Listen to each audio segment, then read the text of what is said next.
Olá, pessoal, boa tarde. As nossas rodas de leitura da Biblioteca do SEAT. Eu sou Ninfa Parreira, sou professora, e hoje nós vamos ter um bate-papo sobre as Crônicas de Nárnia, do autor Lewis. Essa edição que eu tenho aqui em mãos é uma edição da editora Martins Fontes, com 7 livros. Ela é ilustrada. É um livrão, como vocês estão vendo, e cada página traz 2 colunas de texto e tem também ilustrações de época. E eu vou agora apresentar para vocês o PowerPoint para a gente comentar um pouquinho deste livro. A ideia é instigar em vocês, alunos do Ensino Fundamental 2, familiares e outras pessoas interessadas, o desejo de ler as Crônicas de Nárnia, ou de reler, ou de descobrir alguma coisa que esses livros, essas narrativas, possam trazer para vocês. Então, agora eu vou compartilhar o arquivo do PowerPoint. Aí a nossa biblioteca do SEAT, para matar as saudades um pouquinho, né? A gente está em isolamento social, estamos de casa, tendo aulas, encontros, bate-papos, e agora vamos fazer de conta que a gente está entrando nessa biblioteca tão linda, para a gente poder conhecer um pouco das Crônicas de Nárnia. Hoje, então, a ideia das rodas de leitura virtuais, um livro que rola, é a gente entrar nesse universo do Lewis. Aqui o nosso calendário de rodas de leituras virtuais, essa é a nossa 5ª roda de leitura. A próxima vai ser dia 3 de dezembro, Raízes do Brasil, vamos falar da A Vida Não é Inútil, um livro bem recente, publicado pelo Ailton Krenak, pela editora Companhia das Letras. Bom, as Crônicas de Nárnia, no original, The Chronicles of Narnia, é uma obra literária do irlandês Lewis, C.S. Lewis, que conta as aventuras, desventuras de algumas crianças e adultos também, no universo paralelo de Nárnia.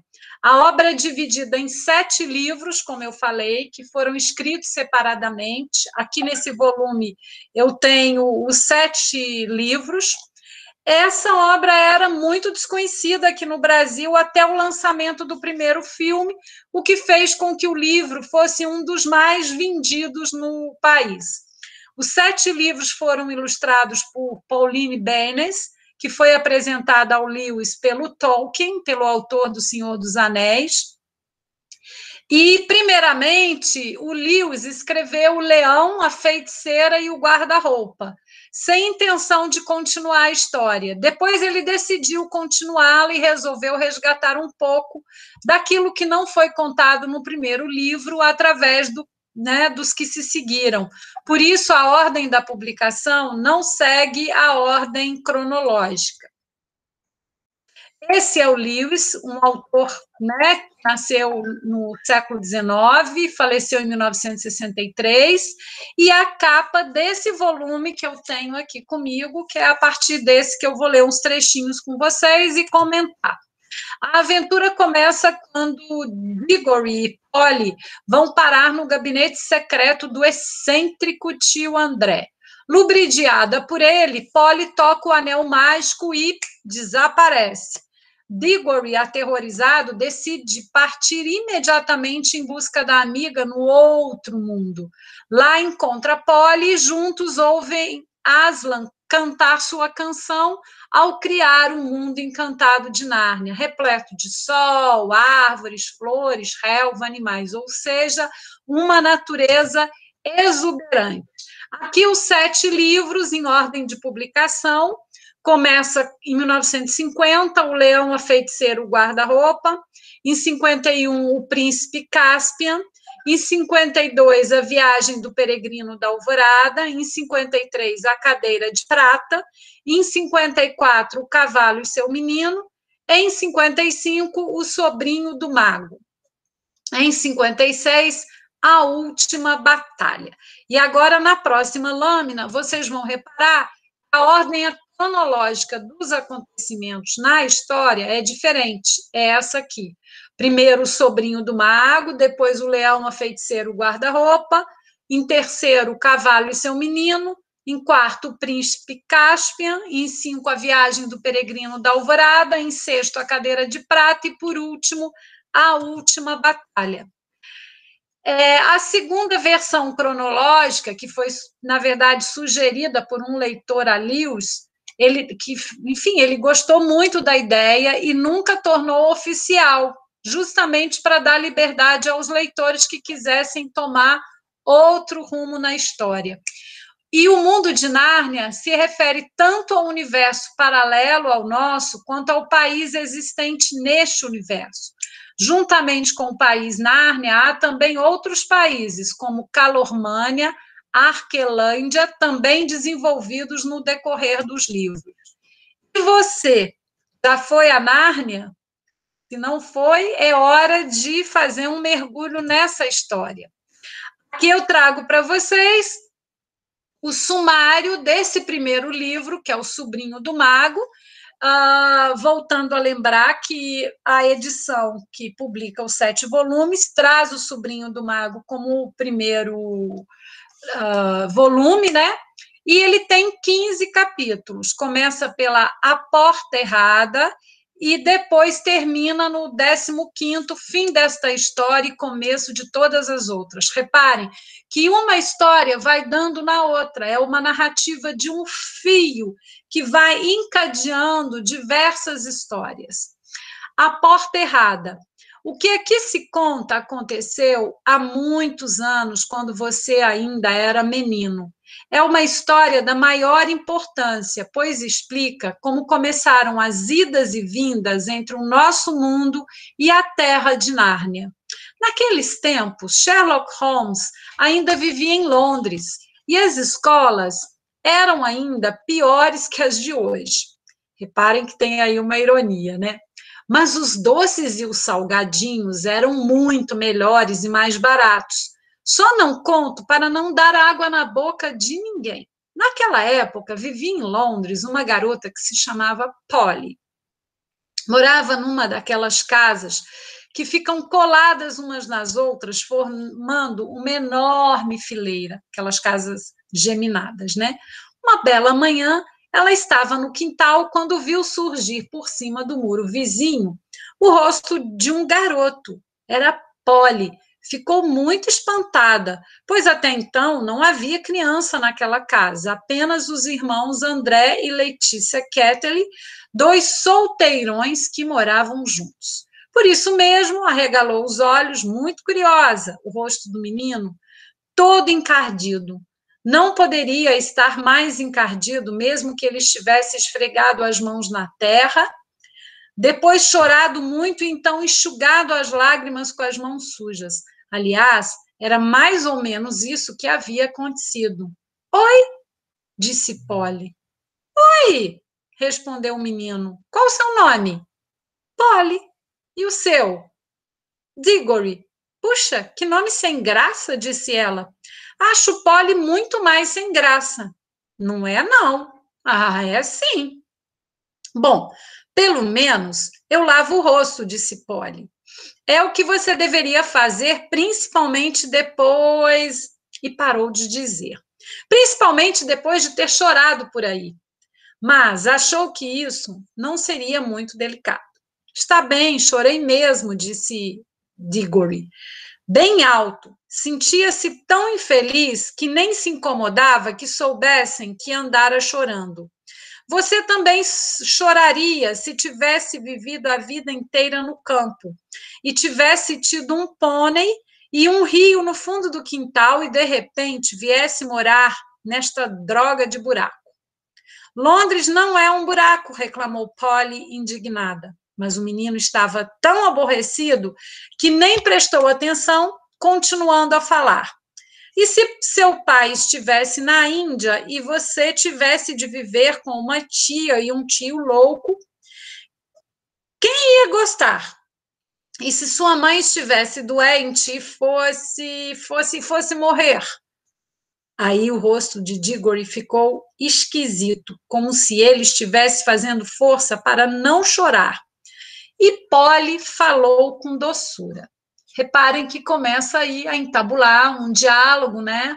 Uma conversa entre eles, que num primeiro momento tem um estranhamento, mas que aos poucos eles vão se aproximando.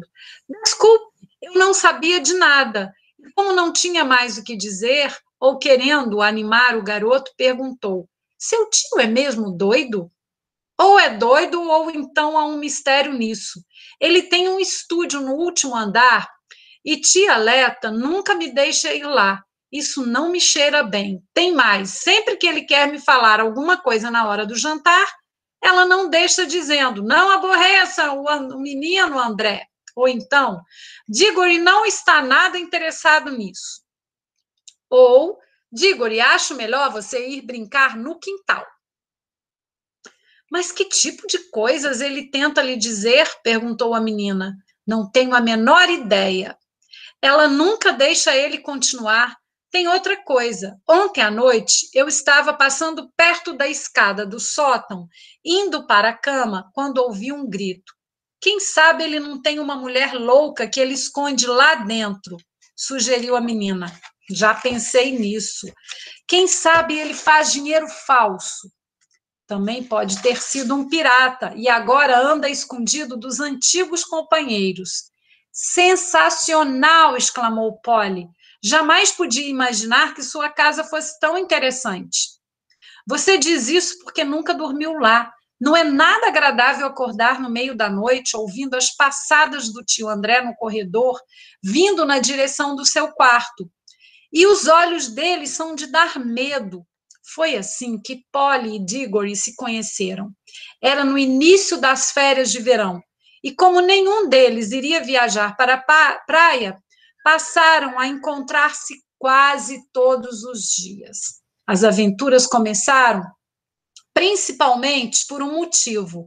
Era um daqueles verões muito úmidos e quentes, de modo que, em vez de brincar ao ar livre, preferiam fazer incursões dentro da casa. Impressionante quantas explorações a gente pode fazer num casarão, com um toco de vela na mão.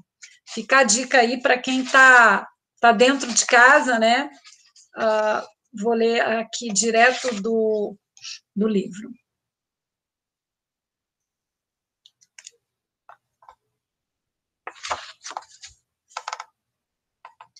Algum tempo atrás, Polly havia descoberto que uma portinha no sótão da sua casa dava para uma caixa d'água e um lugar escuro.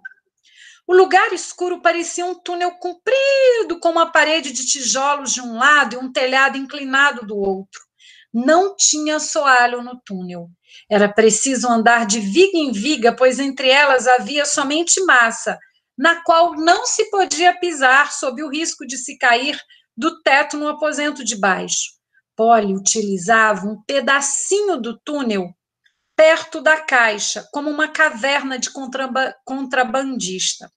Levara para lá tábuas de caixotes, assentos de cadeiras quebradas, coisas que ia empurrando entre as vigas para fazer uma espécie de assoalho. Já pensou, hein? Também guardava ali uma caixa contendo vários tesouros, uma história que andava escrevendo e maçãs. Era ali também que costumava beber tranquilamente sua garrafa de soda. As garrafas vazias ajudavam a fazer um ambiente. Diggory gostou muito da caverna. Ela não lhe mostrou a história, mas estava mais interessado em prosseguir nas explorações. Olha aqui, disse ele. Até onde vai esse túnel? Ele para onde termina a sua casa? Não, continua. Só não sei até onde. Quer dizer, então, que poderíamos andar por cima de todas as casas do quarteirão? Poderíamos, não. Podemos. Hein? Podemos até entrar numa outra casa. Ah, é? E acabar na cadeia como ladrão? Não conte comigo. Não seja tão espertinho. Eu só estava pensando na casa depois da sua. Quem tem a casa depois da minha? Está vazia. Papai disse que está vazia desde que mudamos para cá. Vamos dar uma olhada, disse Diggory. Estava bem mais entusiasmado do que demonstrava. Naturalmente, pôs-se a imaginar por que a casa estava vazia há tanto tempo. Polly se perguntava a mesma coisa, mas nenhum deles disse a palavra mal-assombrada. Ambos sentiram que agora seria uma fraqueza não ir adiante e descobrir o mistério. Que tal se a gente fosse agora mesmo? Indagou Diggory. Está bem, respondeu Polly.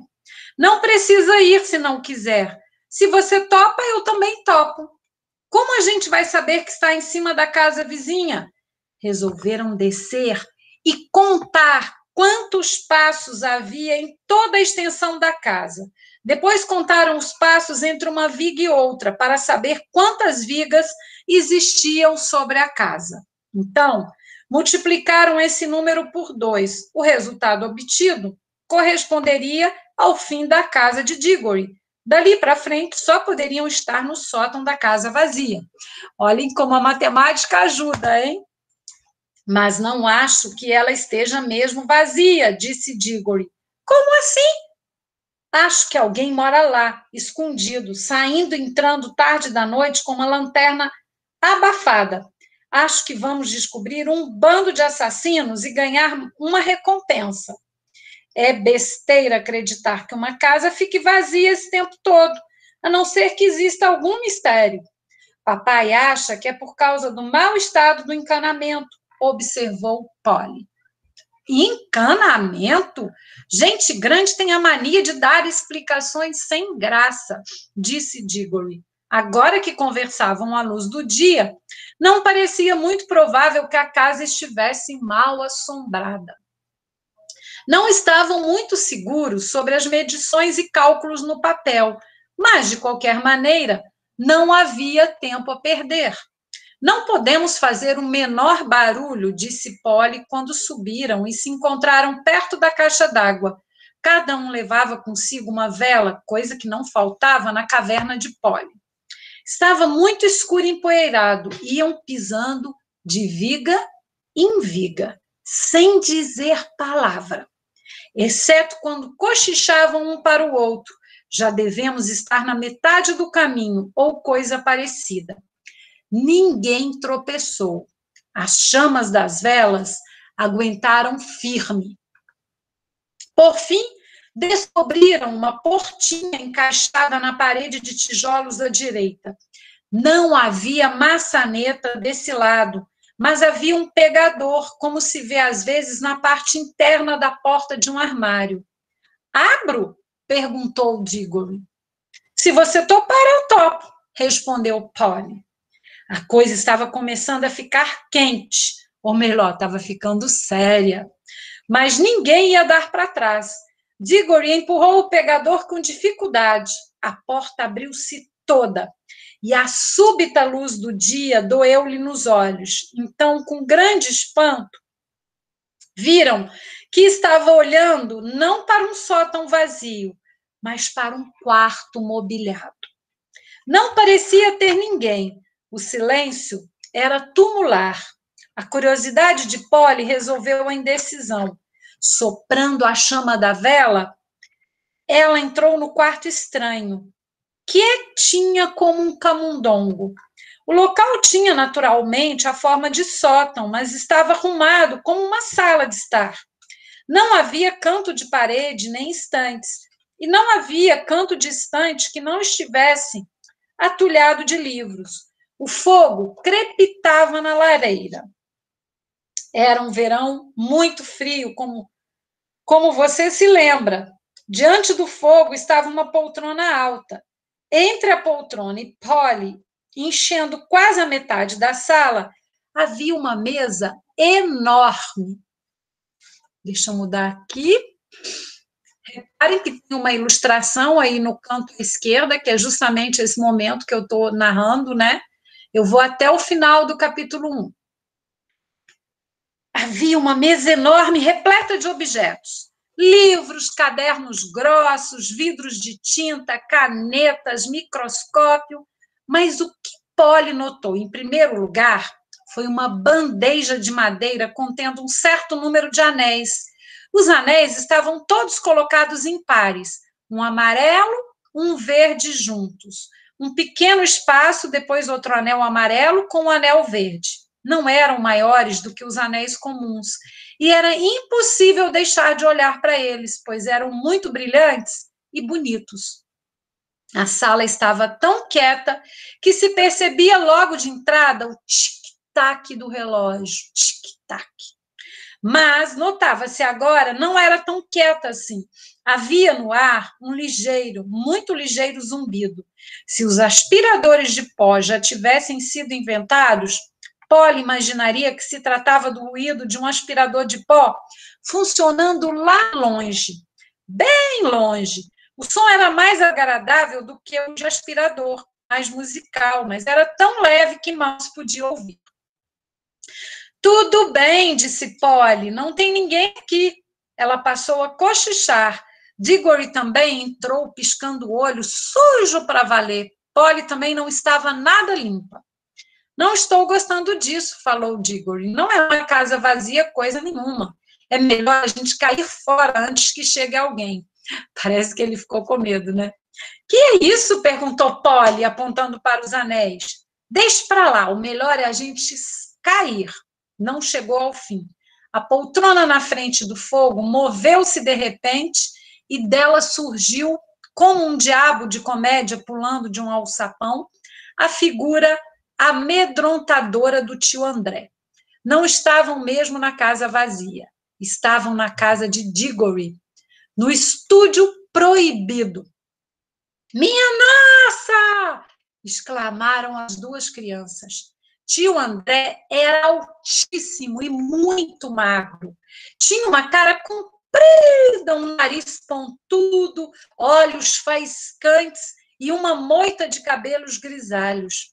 Diggory estava mudo, pois tio André parecia 1000 vezes mais apavorante do que antes. Polly ainda não estava tão amedrontada, mas não demorou muito, pois a primeira coisa que tio André fez foi cruzar a sala e trancar a porta. Voltou-se, fixou as crianças com seus olhos faiscantes e sorriu, mostrando todos os dentes. Agora a louca da minha irmã não pode mais nos perturbar. Era terrível, muito diferente de tudo o que se pode esperar de um adulto. Polly tinha o coração na boca. Ela e Diggory começaram a caminhar na direção da portinhola por onde haviam entrado. Tio André foi mais ligeiro, fechando também essa passagem. Depois esfregou as mãos, estalando os nós dos longos dedos brancos. Encantado em vê-los, disse. 2 crianças! Exatamente o que eu mais queria neste momento. Por favor, senhor André, disse Polly. Está quase na hora do jantar e tenho de ir para casa. Quer deixar a gente sair, por favor? Ainda não, respondeu o tio André. A oportunidade é boa demais para perdê-los. Estou em plena fase de uma experiência importantíssima. Usei um porquinho da Índia e parece que deu certo. Mas o que pode um porquinho da Índia relatar? Impossível explicar para ele como voltar. Escute aqui, tio André, disse Diggory. Está mesmo na hora do jantar e daqui a pouco estarão chamando por nós. Melhor o senhor deixar a gente ir embora. Melhor? Por quê? Diggory e Polly trocaram olhares aflitos. Não ousavam dizer coisa alguma, mas os olhares significavam que coisa pavorosa! Vamos ver se damos um jeito. Se o senhor permitir que a gente vá jantar, falou Polly, voltaremos mais tarde. Como posso saber que voltaram realmente? Perguntou tio André com um sorriso astuto. Pareceu, no entanto, mudar de ideia. Muito bem. Se precisam mesmo ir, que hei de fazer? Não deve ser divertido para 2 jovens como vocês conversar com um velhote. Deu um suspiro e continuou. Vocês não podem imaginar como me sinto sozinho às vezes. Podem ir jantar, meus filhos, mas antes quero lhes dar um presente. Não é todo dia que encontro uma moça neste meu velho estúdio, principalmente uma senhorita tão bela como você. Polly já começava a achar que ele não era tão louco, afinal de contas. Quer um anel, meu bem? Perguntou o tio André. Um daqueles verdes? Quero sim. Um verde não, replicou o tio André. Lamento muito não poder dispor dos anéis verdes, mas terei o maior prazer em presenteá-la com um dos amarelos, de todo o coração. Experimente um. Polly já havia superado o medo e estava convencida de que o velho não era louco. E os anéis eram de fato atraentes. Caminhou para a bandeja. Estranho. O zumbido aqui é mais forte, parece que vem dos anéis. Você está imaginando coisas, cara menina, disse o velho com uma risada. Parecia uma risada comum, mas Diggory perceberam uma expressão quase de gula na face do tio. Polly, não banque a idiota, gritou ele. Não toque nos anéis. Era tarde demais. Polly tinha pegado um anel. Imediatamente, sem barulho, sem um clarão, sem nenhum aviso, já não existia Polly. Diggory e tio André estavam agora sozinhos na sala. Assim, termina esse primeiro compartilhamento, e aí a gente pode falar. Oi, Vinícius! Oi. Estava terminando a leitura do primeiro capítulo do Crônicas de Nárnia. Não sei o quanto que você conseguiu ouvir. Eu ouvi tudo. Ouviu tudo? E você gostaria de comentar, de fazer alguma apreciação? Não sei se você já leu. Eu já li. Eu li todos. Esse conto é legal, mas acho que tipo, esse não é dos meus preferidos, assim. Eu Não gosto é seu bastante estilo. gosto da Cadeira de Prata e da Ah, Última Batalha.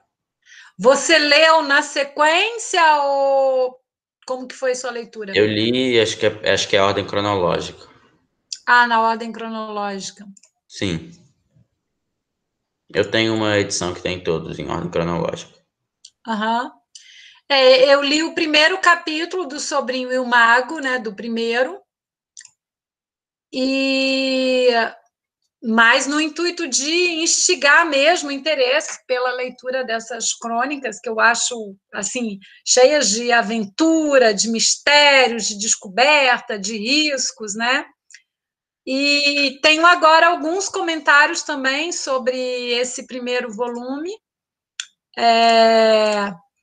São algumas curiosidades, né? Na verdade, a escrita do Lewis é bem simples, mas ela também é uma escrita bem instigante que prende a gente, né? Logo nesse universo aí paralelo de É Nárnia. verdade. Eu gosto de falar que essa narrativa flui como a água de um rio, né? E vai nos apresentar outras águas dessas viagens entre dois mundos, os seres fantásticos, e a gente fica como se fosse um observador diante dessa narrativa, né?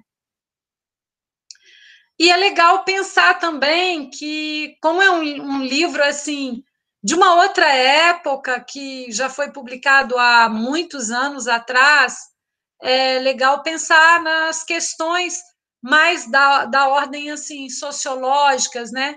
Em alguns momentos as questões religiosas, as questões também de achar que menino é mais forte que menina, umas questões que se aproximam até de um certo machismo. Não sei se você reconheceu isso, se você no momento que você leu se identificou alguma coisa desse tipo, né? O tio André é uma figura totalmente sem escrúpulo, né? Que, de certa forma, reflete também muitos líderes que nós temos. Ele tem umas atitudes repugnantes e uma pessoa esquisitésima, né? Esse não foi o primeiro a ser publicado, esse do Sobrinho Mago, mas ele que dá início a todo o universo fantástico e as outras viagens, né? O leão, o Aslan, é uma figura onipresente, uma figura poderosa. A canção é capaz de florescer um mundo novo e concede aos animais e aos homens a sabedoria de falar, né? Interessante destacar isso. O Diggory, que é o sobrinho do tio, né, lá, ele é um personagem que toma as decisões e que o destino, de certa maneira, está nas mãos dele, né, que é um jovem em crescimento e ele que vai controlando também as tentações, né. Não sei se você reparou que a obra tem várias referências à Bíblia, como as maçãs, a arca, os mandamentos, os confrontos, ou seja, tem uma contextualização aí que faz parte também, se a gente pensar que é uma obra de um autor que nasceu no século XIX, né? Ah, isso eu não sabia. Não sei se você reparou, porque tem a arca, tem Eu até reparei, mas eu não tinha ligado, não. Que as era maçãs, a diferente. arca, os mandamentos. O que eu gosto desse conto é que tem a criação do mundo de Nárnia. Eu acho que é a parte mais legal desse conto. Verdade. Isso é bacana, porque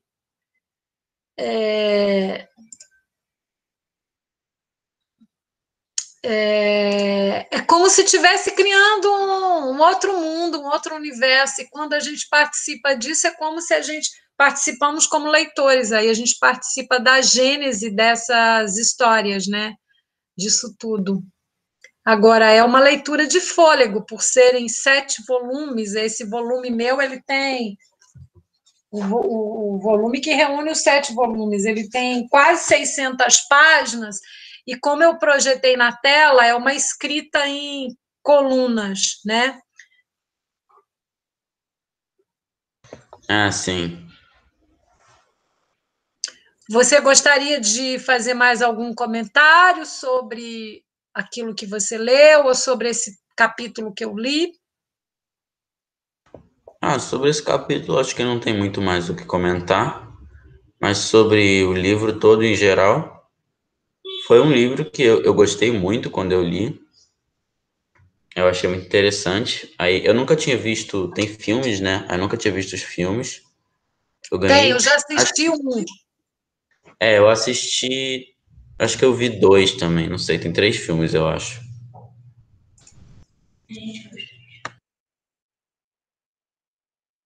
É interessante pensar que quando se transforma em filme, né, fica muito mais famoso.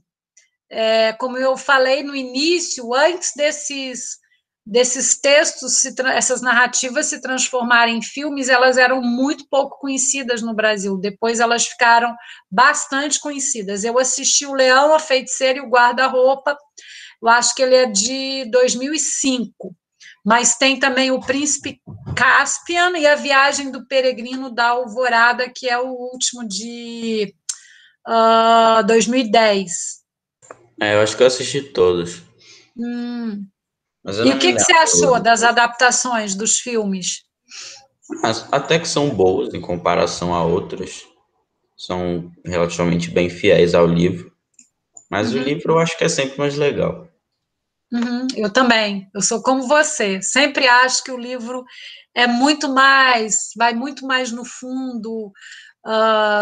Enfim, é um universo que você cria, né? Toda a imaginação, assim. O filme, ele de certa maneira, ele já te apresenta as imagens ou todos aqueles ruídos, aquelas sensações, a música. E o livro você cria isso tudo internamente. E se você lê de novo, você cria de outra maneira. Quando eu releio, às vezes eu me decepciono, mas às vezes me decepciono porque a primeira vez que eu li foi, né? Totalmente encantada, digamos. Mas às vezes eu me surpreendo com coisas que eu não prestei atenção, e eu acho que a leitura é sempre essa possibilidade desse mergulho profundo, né? tem tipo, muito mais detalhe, assim. Uhum, Aí são, às vezes, até uns detalhes relativamente pequenos, mas que deixam bem mais legal a experiência. isso, é verdade. A gente vai ter ainda um encontro, deixa eu abrir aqui, que é logo na primeira semana de dezembro. Acho que vocês não estarão mais em aula, mas está programado. Foi a quarta capa do meu livro, desse volume que eu tenho. Não sei se o seu é essa quarta capa também. A quarta capa é aquela lá do final, que fala que esse livro já encantou milhões de leitores no mundo inteiro, que ele criou um mundo em que uma feiticeira decreta inverno perpétuo, há animais falantes, batalhas travadas por centauros, gigantes, faunas, e fala do Lewis, né, do Clive Staple Lewis, que nasceu em Belfast em 1898. Bom, dia 3 de dezembro a gente vai trabalhar esse livro, A Vida Não É Útil, do Krenak, que foi um livro que ele publicou agora, em plena quarentena, em pleno isolamento social. E é um livro pequenininho, de conferências do Krenak, desse líder indígena, desse pacifista, pensador também, filósofo, que é o Ailton do povo Krenak, lá do Vale do Rio Doce, de Minas. Aí deixa eu te perguntar uma coisa, Vinícius. Eu tinha preparado essas 5 leituras. E, assim, a gente não sabe como vai ser a volta das aulas no ano que vem. Eu estava pensando em preparar também algumas rodas. Deixar a gente aí, porque se a aula volta em fevereiro, a gente vai ter também um momento híbrido, né, em que vocês estão na escola, mas algumas coisas vocês vão assistir de casa, né? E eu pensei em continuar preparando algumas rodas. Aí queria ouvir você sobre sugestões de livros que você gostaria, dentro dessa linha, dessas narrativas assim, em capítulos, como eu trouxe. Você tem algum que você gostaria de sugerir? Ah, no momento não, mas eu posso pensar para a próxima vez alguns. Tá. Só lembrando que eu trouxe Alice no País das Maravilhas, Volta ao Mundo em 80 Dias, Ideias para Adiar o Fim do Mundo, do Krenak, Aladim, a Lâmpada Maravilhosa, Crônicas de Nárnia hoje e A Vida Não É Útil, do Krenak. Aí, se você quiser sugerir, você também pode entrar aqui na página dessa sala de aula que foi criada e sugerir aqui para mim, como você achar Ah, melhor, sim. Eu posso tá? colocar um comentário no mural. Isso, também pode mandar no meu e-mail, no e-mail Sim, institucional do sim. SEAT. Eu adoraria ouvir sugestões suas, principalmente porque você é um grande leitor e serão bem-vindas para eu pensar esse material também para janeiro e deixar disponível no YouTube do SEAT, alguma coisa que eu lesse um primeiro capítulo ou um pequeno trecho e instigar vocês a lerem e continuarem, tá bom? Tá bom. Então, beleza, Vinícius. Uma boa tarde para você e tomara que você consiga vir dia 3 de dezembro, que vai ser a nossa última roda desse ano. Mas eu vou deixar algumas preparadas para o ano que vem, para a biblioteca continuar chegando até vocês de alguma maneira, tá? Tá bom. Fica bem, beijos para você. Beijo. Tchau. Tchau.